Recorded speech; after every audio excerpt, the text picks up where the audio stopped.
And welcome back. Well, the state of American business in 2020 appears to be coming to a crossroads economically and globally. Joining us now to share some economic data on small business optimism and workforce trends is the Executive Vice President and Chief Policy Officer of the U.S. Chamber of Commerce. It's Neil Bradley. Good morning to you, Neil. Good morning, Tiffany. Thanks for having me. Absolutely. Thank you for joining us. Let's talk a little bit about this and some challenges that are facing businesses today and why you think that is.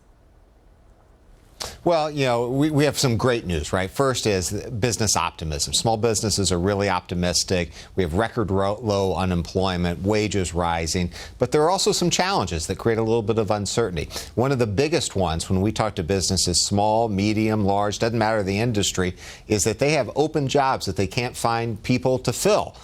We actually at the U.S. Chamber just went out and did some research, and we tried to figure out how prevalent this problem was. Turns out it's not a problem, it's a crisis. Right there in Wisconsin, for every 10 jobs that employers are trying to fill, at most, there's only 7 available workers.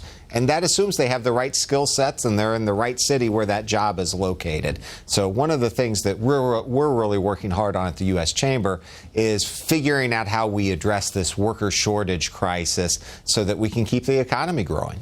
Well, that's really what I wanted to know. Is it a people problem, the amount of people available, or is it the fact that they're not specialized in what the job is asking for?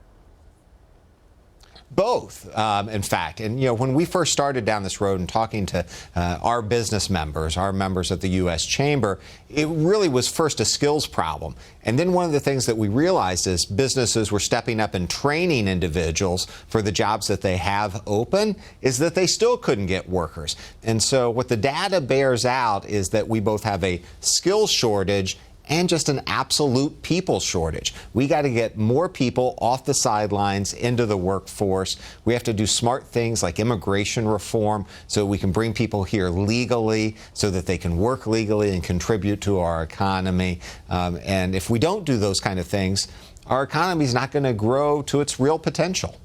So are those the main policies that we need to kind of put in place to make sure that our businesses thrive, or are there others? There are others, right? Businesses are always affected by taxes and regulations.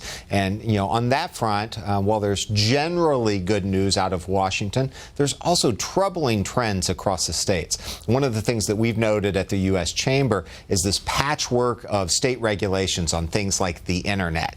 We all understand that the Internet doesn't stop at a state's borders. But right now we have states erecting barriers on data privacy, for example, that makes it really hard to do national commerce. That's why we're calling on Congress to enact one national uniform law that will protect our data privacy. Yeah, and are those things that the workforce themselves will be able to opt in or opt out in terms of our information being shared? And what do you think of issues that are going on right now, like workforce for businesses?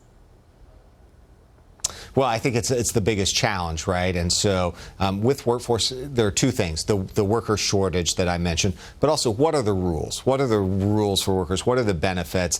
How do we have a level playing field? How do we make it easier for businesses to hire workers? How do we make it easier for individuals to work for businesses, maybe multiple businesses? A lot of folks I know supplement their regular income because they're trying to save up for a big life event or to invest in starting a new company by doing things like driving an Uber, for example. We need to make sure that folks have the ability to do that. We're in the 11th year of a growing economy. Economies never grow. Growing economies never die of old age. They die because policymakers make bad decisions.